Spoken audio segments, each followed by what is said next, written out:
My son, be attentive to my wisdom. Incline your ear to my understanding, that you may keep discretion, and your lips may guard knowledge. For the lips of a forbidden woman drip honey, and her speech is smoother than oil. But in the end she is bitter as wormwood, sharp as a two-edged sword. Her feet go down to death. Her steps follow the path to Sheol. She does not ponder the path of life. Her ways wander, and she does not know it. And now, O sons, listen to me, and do not depart from the words of my mouth. Keep your way far from her, and do not go near the door of her house, lest you give your honor to others and your years to the merciless, lest strangers take their fill of your strength, and your labors go to the house of a foreigner, and at the end of your life you groan when your flesh and body are consumed, and you say, How I hated discipline, and my heart despised reproof. I did not listen to the voice of my teachers, or incline my ear to my instructors. I am at the brink of utter ruin in the assembled congregation. Drink water from your own cistern, flowing water from your own well. Should your springs be scattered abroad, streams of water in the streets? Let them be for yourself alone, and not for strangers with you. Let your fountain be blessed, and rejoice in the wife of your youth, a lovely deer, a graceful doe. Let her breasts fill you at all times with delight, be intoxicated always in her love. Why should you be intoxicated, my son, with a forbidden woman, and embrace the bosom of an adulteress? For a man's ways are before the eyes of the Lord, and he ponders all his paths. The iniquities of the wicked ensnare him, and he is held fast in the cords of his sin. He dies for lack of discipline, and because of his great folly he is led astray. My son, if you have put up security for your neighbor, have given your pledge for a stranger, if you are snared in the words of your mouth, caught in the words of your mouth, then do this, my son, and save yourself. For you have come into the hand of your neighbor. Go, hasten, and plead urgently with your neighbor. Give your eyes no sleep, and your eyelids no slumber. Save yourself like a gazelle from the hand of the hunter, like a bird from the hand of the fowler.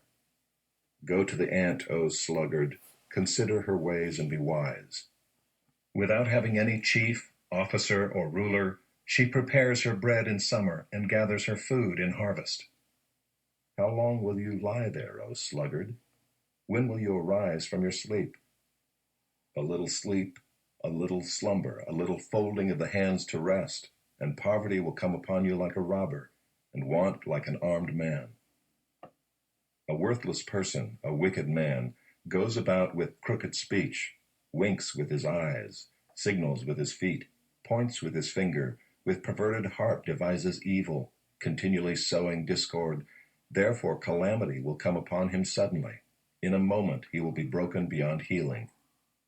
There are 6 things that the Lord hates, 7 that are an abomination to him: haughty eyes, a lying tongue, and hands that shed innocent blood, a heart that devises wicked plans, feet that make haste to run to evil, a false witness who breathes out lies, and one who sows discord among brothers. My son, keep your father's commandment, and forsake not your mother's teaching.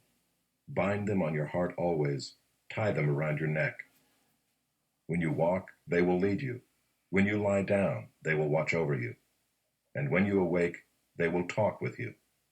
For the commandment is a lamp, and the teaching a light, and the reproofs of discipline are the way of life, to preserve you from the evil woman, from the smooth tongue of the adulteress. Do not desire her beauty in your heart, and do not let her capture you with her eyelashes, for the price of a prostitute is only a loaf of bread, but a married woman hunts down a precious life. Can a man carry fire next to his chest, and his clothes not be burned? Or can one walk on hot coals, and his feet not be scorched? So is he who goes in to his neighbor's wife. None who touches her will go unpunished. People do not despise a thief if he steals to satisfy his appetite when he is hungry. But if he is caught, he will pay 7-fold. He will give all the goods of his house. He who commits adultery lacks sense. He who does it destroys himself. He will get wounds and dishonor, and his disgrace will not be wiped away. For jealousy makes a man furious, and he will not spare when he takes revenge. He will accept no compensation. He will refuse though you multiply gifts.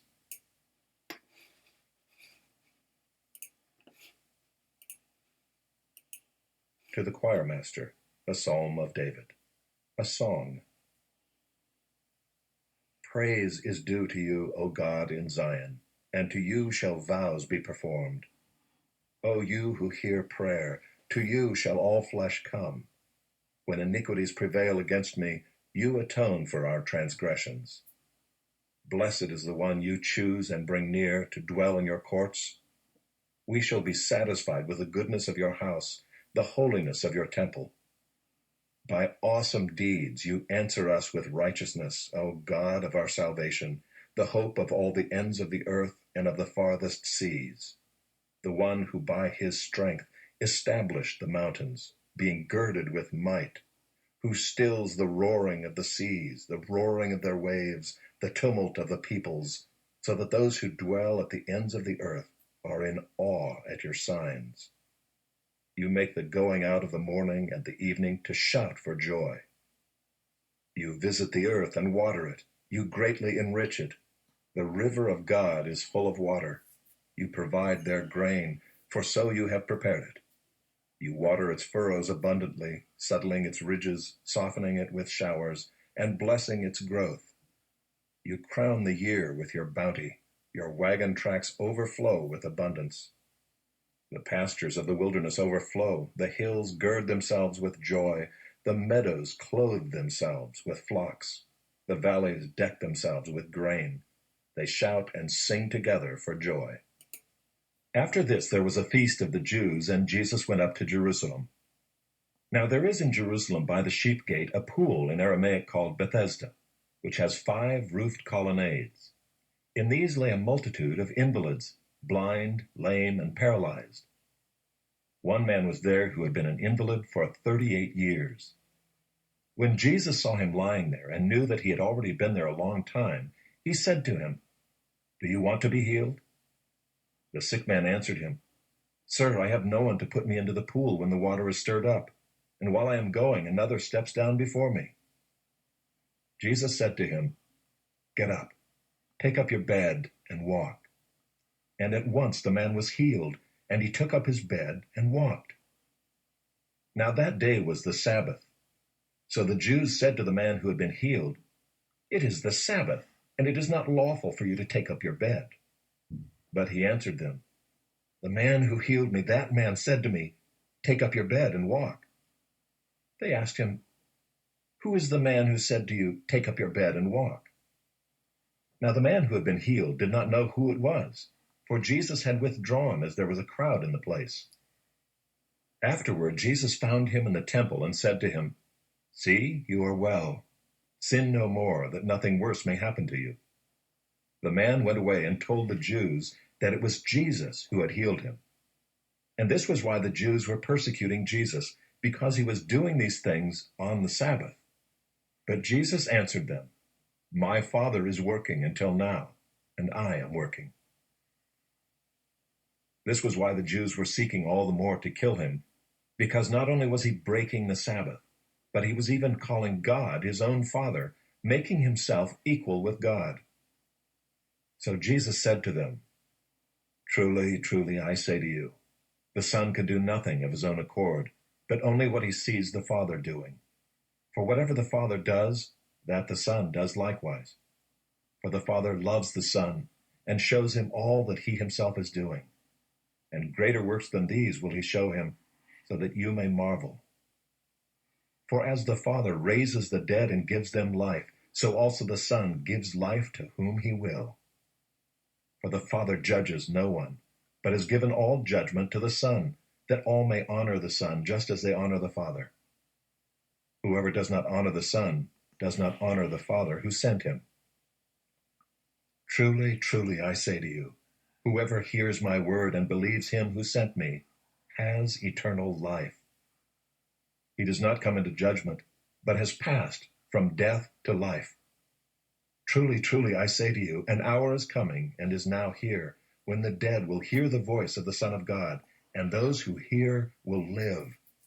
For as the Father has life in himself, so he has granted the Son also to have life in himself.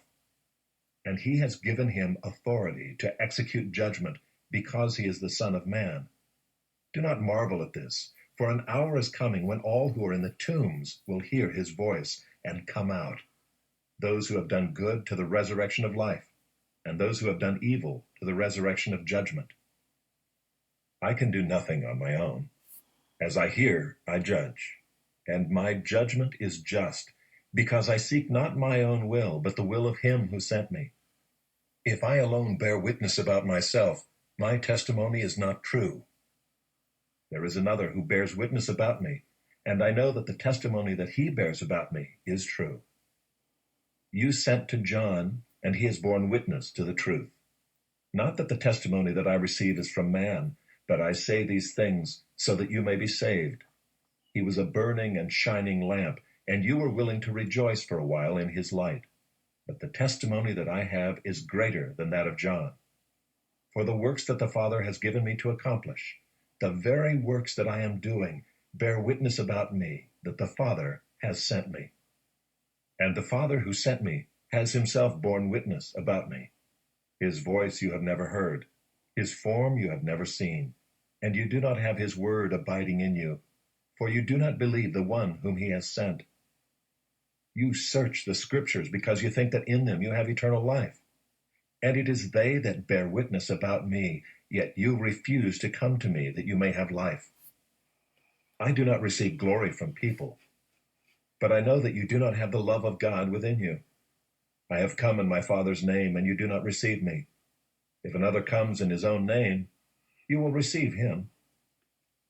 How can you believe when you receive glory from one another, and do not seek the glory that comes from the only God?